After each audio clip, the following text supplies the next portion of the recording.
Assalamualaikum warahmatullahi wabarakatuh. Selamat pagi, siang, dan sore. Oke, hari ini saya ingin melanjutkan mata kuliah Matematika Diskrit tentang teori himpunan. Untuk bab yang pertama yaitu logika informatika, logika matematika saya skip karena saudara sudah mendapatkan materi itu pada kuliah logika informatika di semester ganjil sebelumnya. Langsung saja, saya ingin menjelaskan tentang teori himpunan ya. Oke. Kita lanjutkan slide-nya. Oke, yang pertama adalah cara penyajian himpunan. Yang pertama adalah cara menyajikan himpunan itu ada yang namanya enumerasi. Seperti apa enumerasi itu? Jadinya enumerasi ini adalah suatu cara untuk menyajikan himpunan dengan cara menuliskan semua anggota himpunan yang bersangkutan di antara dua buah kurung kurawal. Jadinya tandanya kayak gini. Oke. Biasanya himpunan itu diberikan tanda sebagai huruf kapital A, X besar, Z besar, itu artinya adalah tandanya adalah himpunan. Misalnya A adalah suatu himpunan yang anggotanya di dalam kurung kurawal ini misalnya 1, 2, 3, dan seterusnya. Itu cara enumerasi.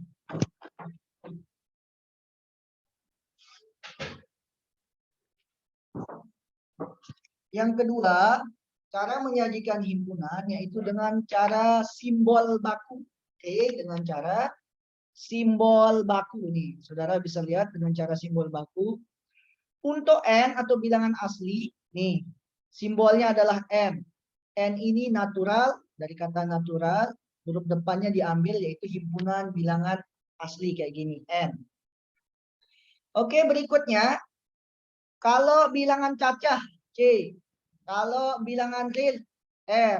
Kalau bilangan bulat, B. Enggak. Kalau bilangan bulat itu adalah Z. Oke, itu dengan cara kedua, yaitu dengan cara simbol baku. Simbol baku. Berikutnya yang ketiga, cara penyajian himpunan yaitu dengan cara notasi pembentuk himpunan. Nah, biasanya notasi pembentuk himpunan itu ditandai dengan ini. Garis lurus yang artinya adalah sedemikian hingga. Contoh, ini adalah X sedemikian hingga.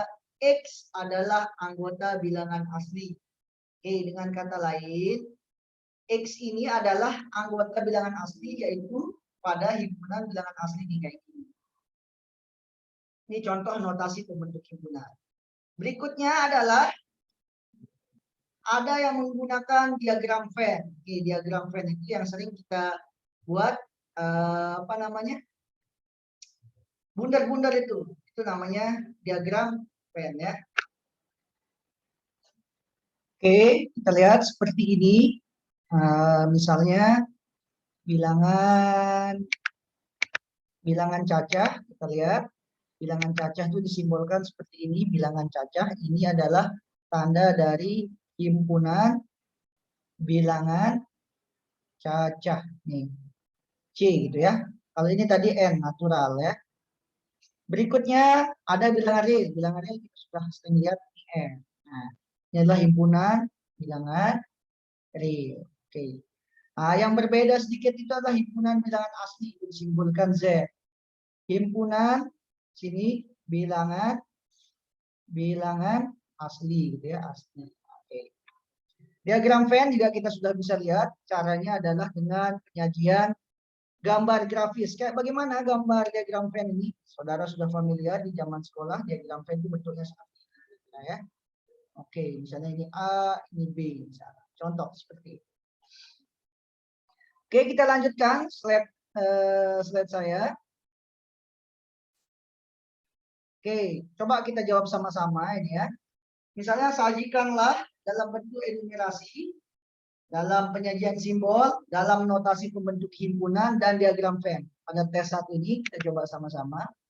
A adalah himpunan bilangan bulat positif yang kecil dari 5. Bagaimana caranya untuk untuk menjawab ini? Berarti yang A kita lihat. Berarti yang pertama adalah secara enumerasi dulu. Yang pertama secara enumerasi dulu. Yang poin A berarti A sama dengan yang kecil daripada 5 berarti tandanya adalah kurung kurawa. Berarti 1, 2, 3, dan 4. Oke ya, karena lebih kecil dari 5. Kalau ada kata lebih kecil sama dengan 5 baru ada 5. Ini untuk kurung. Ini namanya adalah secara enumerasi. Berikutnya adalah secara simbol. Nah, ini kita lihat secara simbol. Berarti himpunan bilangan positif. Himpunan bilangan positif kayak bagaimana? Nih, himpunan bilangan positif biasa nih. P gitu. P, himpunan bilangan positif yang kurang dari 5. Nih. P kurang dari sama kurang dari 5. Oke, nih. P bilangan positif kurang dari 5. Berikutnya adalah notasi pembentuk himpunan. Bagaimana notasi pembentukan himpunan dulu? Kita jawab begini. Di sini. Kita lihat. Berarti di sini kita tuliskan. Kita tuliskan sebagai pembentuk himpunan. Di sini misalnya. Berarti X sedemikian hingga X kurang dari 5. Dengan X adalah anggota bilangan positif. Nah, nih. Ini adalah namanya adalah notasi pembentuk himpunan. Nih, oke. Sekarang dengan diagram Venn bagaimana? Karena himpunannya ada 1, berarti tinggal begini aja. Oke, nih kotaknya. Oke ya, ini semestanya. Ini adalah A. Nih, ini adalah A. A ini isinya berapa aja? Isinya adalah 1, 2, 3, 4. Kalau 5 apakah ada di dalam A? Ternyata 5 ini nggak ada di dalam A. Berarti 5 ini adalah komplemennya nih di sini. Oke, itu untuk contoh yang pertama. Coba kita lihat lagi contoh yang kedua. Contoh yang kedua coba kita jawab dia di slide baru ya biar tidak. Soalnya adalah kita lihat soalnya adalah ini. B adalah bilangan genap positif lebih kecil atau sama dengan 10. Oke, yang pertama adalah dengan cara enumerasi. Yang pertama, kita jawab dengan cara enumerasi. Oke, kita jawab dengan cara enumerasi B di sini. B adalah bilangan genap yang kurang dari sama dengan 10.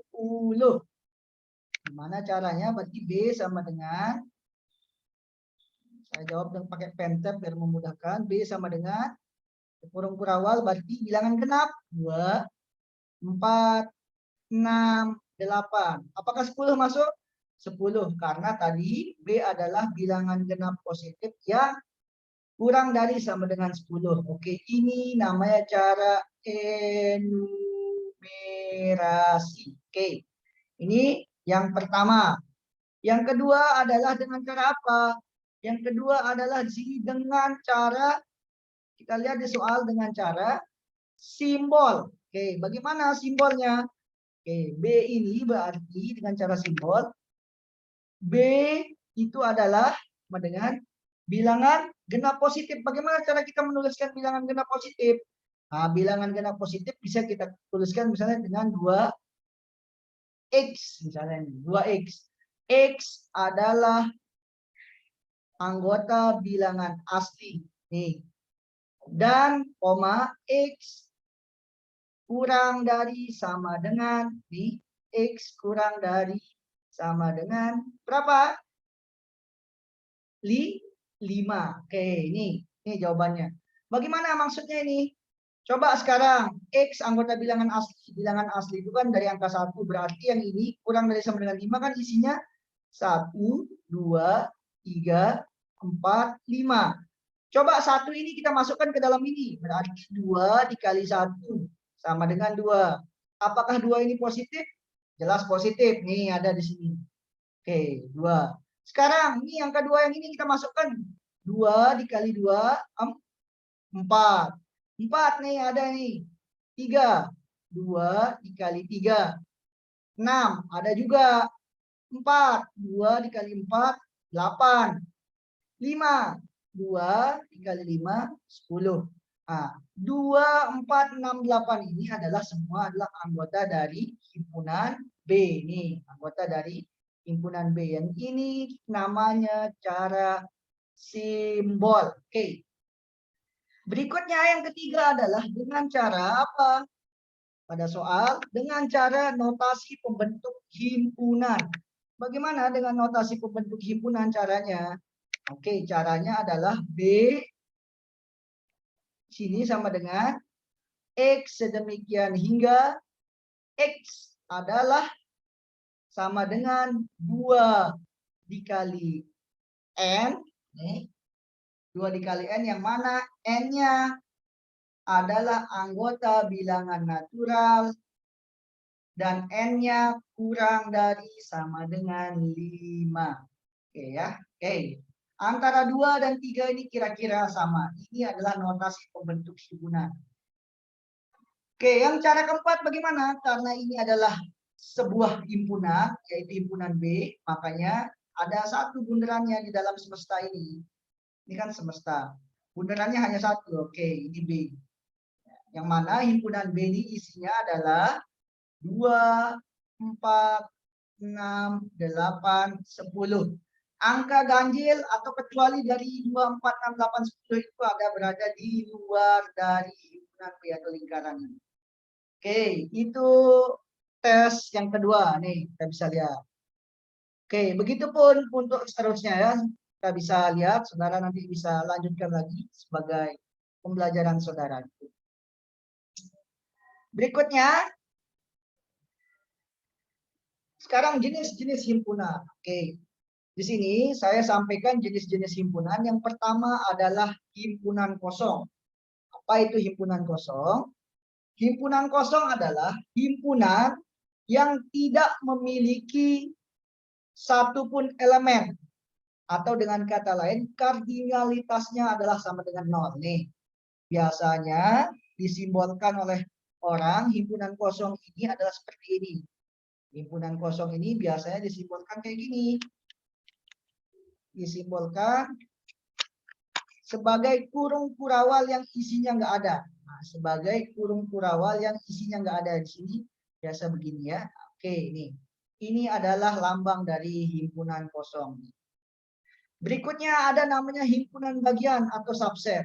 Nah, namanya himpunan bagian berarti sini kita berbicara dua buah himpunan. Yang pertama kita sebut sebagai himpunan A dan himpunan B. Katakan misalnya himpunan A adalah himpunan bagian dari himpunan B. Syaratnya adalah hanya jika setiap elemen atau anggota dari himpunan A merupakan elemen dari himpunan B. Atau dengan kata lain, setiap A adalah anggota B, tetapi setiap anggota B belum tentu anggota A. Bagaimana maksudnya, Pak? Coba gambarkan. Misalkan ini.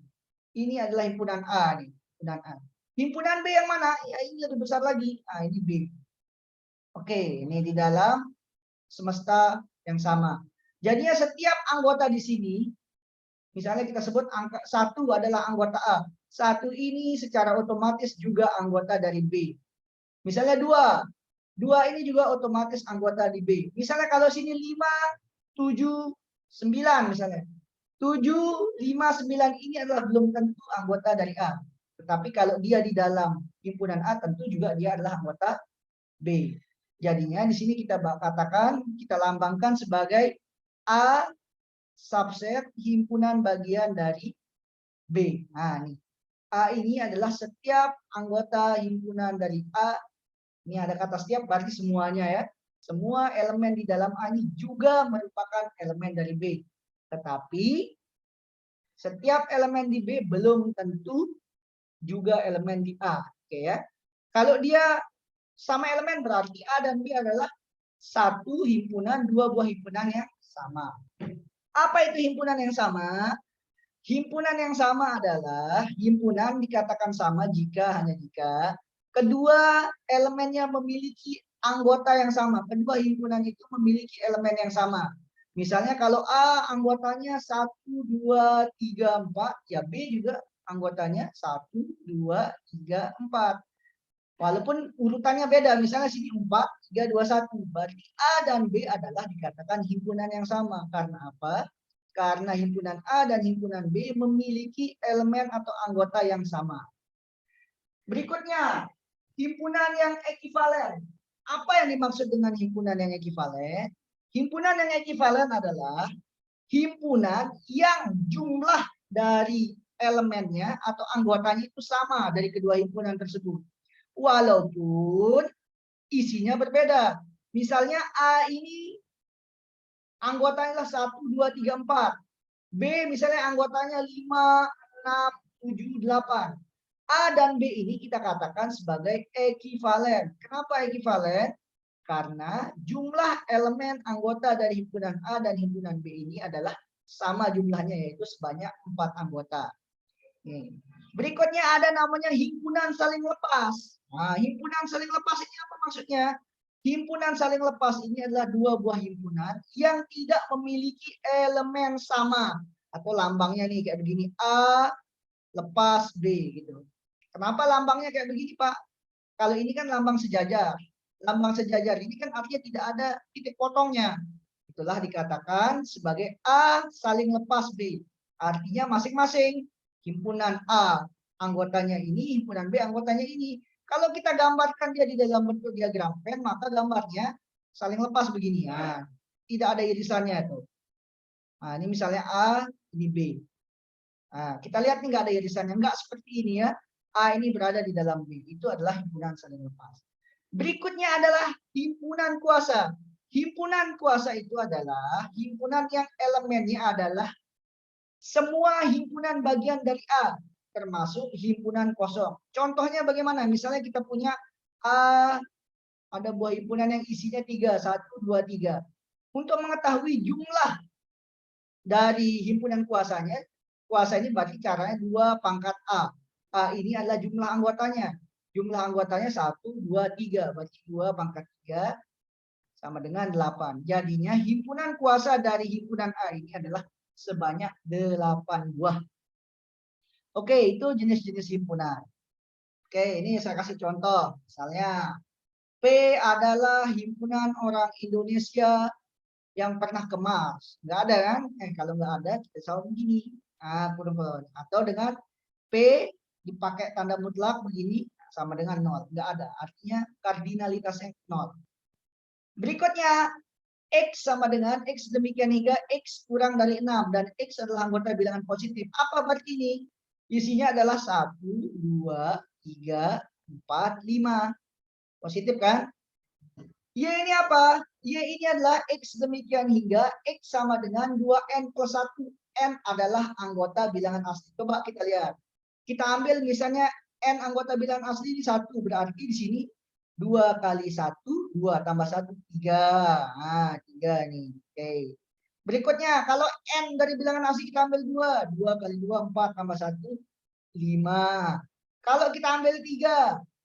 3 kali 2, 2 kali 3, 6. Tambah 1, 7. Ternyata kalau kita lihat, di sini adalah, Y ini adalah himpunan bilangan ganjil nih, yang lebih besar sama dengan 3. Berarti kita katakan, Y ini adalah bilangan ganjil, sini ganjil, yang mana paling kecil adalah X lebih besar dari sama dengan 3. X lebih besar sama dengan 3, berarti 5, 7, dan sekian-sekiannya. Sekarang pertanyaannya, apakah X adalah himpunan bagian atau subset dari Y? Kita lihat, apakah X himpunan bagian dari enggak? Karena apa? Karena 1 ini tidak termuat di dalam ini, sini. 2 juga tidak termuat di dalam sini. 3 ada ini. 4 tidak termuat, 5 ada. Walaupun hanya 1 saja yang tidak termuat yang di dalam X ini, maka dia adalah bukan subset atau himpunan bagian. Jadinya X bukan dicoret begini himpunan bagian dari Y. Oke ya. Berikutnya yang ketiga, A2464, B642, C46. Apakah A sama dengan B? A sama dengan B. Kita lihat apakah A sama dengan B. Syarat dua buah himpunan sama itu adalah kalau anggotanya sama. 6 ada, ini ada, ini ada. 4 ada, 2 ada. Ternyata A adalah himpunan yang sama dengan B. Oke. Berikutnya A sama enggak sama dengan C? A sama enggak sama dengan C? A tidak sama dengan C. Karena apa? Karena 2 ada di A, tetapi 2 tidak ada di C. Berikutnya apakah B sama dengan C? B sama dengan C? Tidak. Karena apa? Karena lagi-lagi 2 tidak ada di C. Nih. Oke, kalau yang pertama A sama dengan B, ini tidak sama dengan, ini tidak sama dengan. Berikutnya, misalnya kan kita punya himpunan E. E ini ada 4 buah anggotanya, yaitu A, B, C, D. Apakah himpunan A, yaitu 2, 4, 6, 4 ini adalah ekivalen dengan E? Ekivalen enggak? Ya, A adalah ekivalen dengan E. Karena apa? Karena jumlah kardinalitasnya sama, yaitu 4. Apakah B ekivalen dengan E? B ekivalen enggak. Karena apa? B tidak ekivalen dengan E. Karena apa? Karena B anggotanya 3, E anggotanya 4. Berikutnya, oh sudah, itu aja. Berikutnya yang kelima, misalkan Z bilangan bulat adalah X demikian hingga X 2N, N adalah anggota bilangan asli. Oke, kalau N bilangan asli berarti mulainya dari 1, 2, dan seterusnya. Kita masukkan X sama dengan 2N. Ketika N sama dengan 1, berarti X-nya 2 kali 1 yaitu 2. Ketika N sama dengan 2, berarti X-nya sama dengan 4. Atau dengan kata lain, X sama dengan 2N ini adalah bilangan genap. Sekarang pertanyaannya, apakah Y saling lepas dengan Z? Kita lihat, mana Y tadi, mana Y? Oke, kita lihat yang ini Y. Y ini tadi adalah bilangan ganjil. Tentu bilangan ganjil adalah bilangan yang saling lepas dengan bilangan genap. Dua hal yang berbeda, dua hal yang tidak beririsan, dua hal yang tidak saling subset. Itu adalah bilangan yang saling lepas. Berikutnya, tentukan himpunan kuasa dari 2 pangkat A. Mana tadi A? 2 A ini anggotanya 4. Berarti himpunan kuasanya adalah 2 pangkat 4. 2 pangkat 4 adalah 16. Oke, itu contoh yang saya berikan. Oke, sekarang saudara ini mengerjakan, ini tugas dari saya dikumpulkan. Tes 2 yaitu tentang ini. Tentukan penyelesaian dari ini. Nih, B, C, D, E. Nah, ini PR buat saudara. Dikumpulkan besok hari Rabu. Jam 14.00. Oke. Ini PR buat kelas saudara. Tentang tes. Yang pertama adalah urutkan berdasarkan himpunan bagian yang paling kecil. Yaitu himpunan bilangan cacah, himpunan bilangan asli, bulat, dan real. Berikutnya, apakah perbedaan himpunan yang sama dan himpunan yang ekivalen? Yang ketiga, diketahui L sedemikian hingga X kurang dari 7, X bilang genap, berapa himpunan kuasanya? Yang keempat, berikan contoh dan gambar diagram Venn himpunan yang saling lepas. Ini PR yang harus saudara kerjakan. Oke. Berikutnya, saya lanjutkan lagi. Saya lanjutkan lagi tentang operasi terhadap himpunan. Operasi terhadap himpunan. Operasi-operasi terhadap himpunan yang pertama ada namanya irisan nih. Oke ya.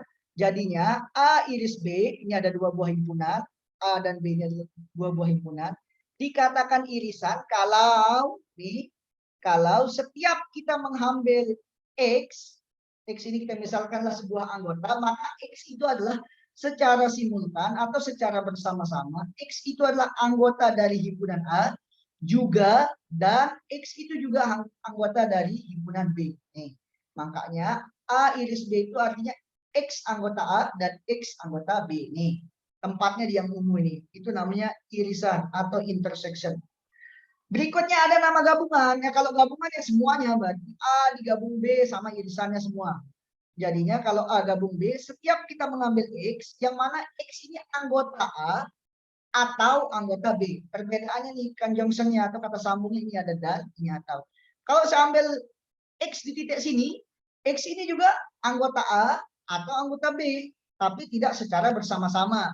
Tetapi X itu pasti anggota A, X itu juga pasti anggota B. Oke ya. Kalau yang tadi sini secara bersama-sama. Berikutnya ada nama komplement. Komplement ini artinya kecuali dari anggota itu. Misalnya kita punya suatu himpunan, taruhlah kita punya himpunan yang mana himpunan ini terdiri dari beberapa, misalnya A saya punya di sini, saya punya himpunan yang terdiri dari 1, 2, 3, 4, 5. Oke ya. Ini himpunan A misalnya. A komplement ini berarti kecuali dari himpunan yang di atas ini. Berarti saya bisa tulis 6, saya bisa tulis 7, saya bisa tulis 8, dan lain-lain dan seterusnya. Oke ya. Jadinya kalau digambar sini namanya A komplement ini berada di luar dari bundaran ini. Itu komplement. Berikutnya ada namanya selisih. Selisih itu kayak bagaimana? Selisih itu seperti ini. Kalau A selisih B artinya adalah kalau kita mengambil X di sini, maka X ini adalah hanya anggota di sini. Di sini aja. Tidak termasuk irisan dan tidak termasuk juga di B ini. Atau dengan kata lain, setiap kita mengambil nilai X, suatu anggota secara acak di A selisih B, maka anggota tersebut adalah menjadi anggota A secara bersama-sama. Anggota tersebut adalah bukan anggota dari B. Oke ya, kayak gini. Ini dia. Berikutnya kalau B selisih A bagaimana? Kalau B selisih A bagaimana? Kalau begini. Berarti kalau kita buat diagram Venn-nya seperti ini, kita buat kalau A selisih B, misalnya ini A, ini B, berarti yang menjadi penyelesaiannya, himpunan penyelesaian dari B selisih A itu berarti yang ini. Nih, oke ya. Oke, dengan kata lain, setiap kita mengambil X di sini secara bersama-sama, X ini adalah anggota B, tetapi dan X itu bukan anggota A. Nih, lawan dari ini ya. Ini namanya selisih.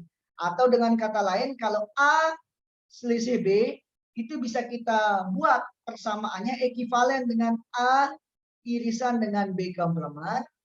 Sebaliknya kalau B selisih A, itu sama artinya dengan A komplement diiris dengan himpunan B. Ini persamaan ekivalensinya ya. Berikutnya yang terakhir, operasi di dalam himpunan yang ingin saya jelaskan adalah ada namanya beda setangkup.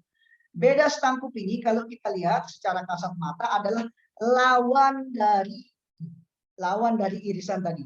Kalau yang irisan ada diagram penyelesaiannya ini yang ungu yang di tengah-tengah, tetapi kalau beda setangkup penyelesaiannya kecuali irisan. Oke, sekali lagi beda setangkup ini penyelesaiannya adalah kecuali irisan. Oke. Sehingga beda setangkup A beda setangkup dengan B, beda setangkup dengan B sini A beda setangkup dengan B, artinya adalah semua dulu kita gabung, berarti di sini sama dengan A kita gabung dulu sama B. Artinya kalau kita gabung A sama B kan semua ini ya, karset. Habis itu kita kurangi. Apa yang kita kurangi? Ya, irisannya. Kita kurangi A iris B. Oke ya. Nih, ini adalah persamaan dari beda setangkup. Atau dengan kata lain kalau kita mau yang ini tadi apa? Yang sebelah kiri yang ini. Yang ini kan A selisih B. Ya enggak? A selisih B. Yang ini apa? Yang ini adalah B selisih A. Oke, karena kita ingin menggabungkannya berarti lambangnya union. Nah, lambang. Berarti dengan kata lain untuk beda setangkup ada dua cara. Yang pertama ini kita gabung dulu, habis itu kita kurang dari irisannya. Berikutnya cara yang kedua adalah kita gunakan selisih A minus B dan B difference A. Ini itulah kita peroleh beda setangkup. Inti dari beda setangkup adalah kecuali dari irisan. Oke. Itu saja yang saya mau sampaikan. Nanti kita lanjutkan lagi di pertemuan berikutnya. Kalau ada pertanyaan, saudara bisa mengajukan pertanyaan melalui forum atau media yang ada di e-learning. Sekian dan terima kasih. Sampai jumpa lagi di acara yang sama. Wassalamualaikum warahmatullahi wabarakatuh. Selamat pagi, siang, sore, malam. Assalamualaikum warahmatullahi wabarakatuh.